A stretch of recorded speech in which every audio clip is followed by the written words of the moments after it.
L'optimisation du référencement naturel ou SEO vous fait un peu peur? Si vos objectifs sont clairs et que vous pouvez mesurer vos progrès étape par étape, cela devrait être moins intimidant. Dans cette vidéo, nous allons vous expliquer comment déterminer vos indicateurs de performance et quels outils vont vous permettre de mesurer votre succès. Maëva, directrice générale adjointe de la boutique en ligne l'exception.com, va nous parler des différents objectifs qu'elle s'est fixés pour progressivement travailler son SEO. C'est très important de se fixer des objectifs quand on travaille un référencement naturel. Nous, on l'a fait de manière très simple. On a fait des tableaux d'avancement avec des objectifs par semaine et des tâches dédiées à chaque personne, ce qui nous permettait de voir vraiment au fur et à mesure du temps où est-ce qu'on en était, qu'est-ce qui avait fonctionné et où est-ce qu'il fallait qu'on travaille encore un peu plus. On s'est donné par exemple des objectifs de création de contenu avec des articles dédiés par semaine, ainsi que des objectifs de liens entrants. Lorsque vous vous fixez des objectifs SEO, vous pouvez mesurer vos résultats, les suivre et tirer des rapports. Vous savez quels efforts ont porté leurs fruits ou non. Enfin, vous pouvez faire des ajustements pour que cela fonctionne mieux. Commençons par identifier vos objectifs SEO. Quels résultats essayez-vous d'atteindre en ligne? Qu'est-ce que vous considériez comme un succès? Imaginons que vous possédiez une petite ferme. Vous voulez probablement vendre des fruits et légumes au plus grand nombre de clients possible.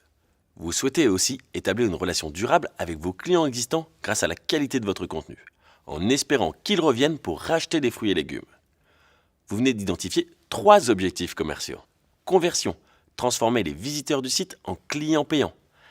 Intérêt et interaction, persuader les gens d'interagir avec le contenu de votre site.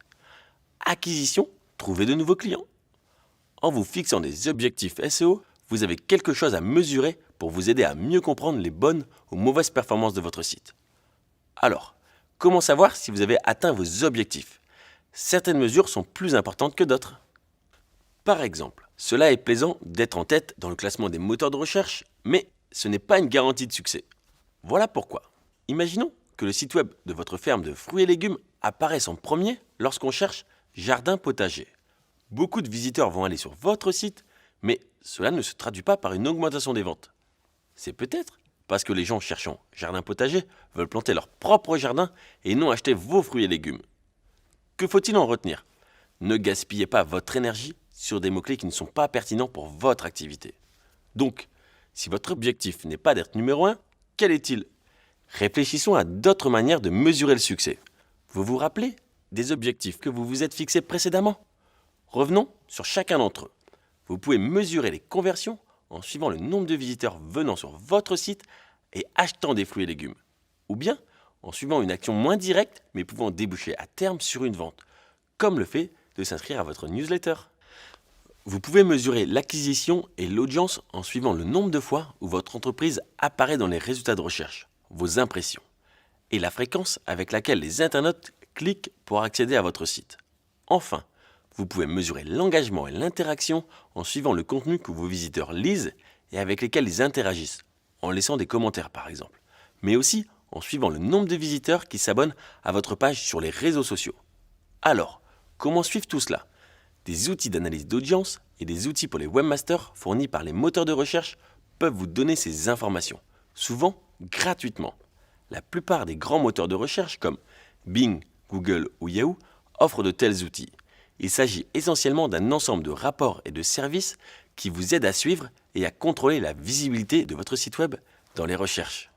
Ces outils vous renseignent sur les mots-clés qui font remonter votre site dans les résultats de recherche, les pages web vers lesquelles ils dirigent et le nombre de visiteurs qui cliquent sur les liens pour visiter votre site. Ces informations sont précieuses si votre objectif est d'attirer des clients recherchant certains termes.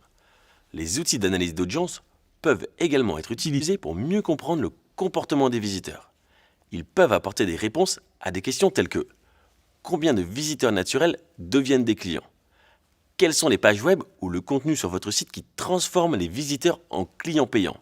Et quel contenu ne fonctionne pas bien?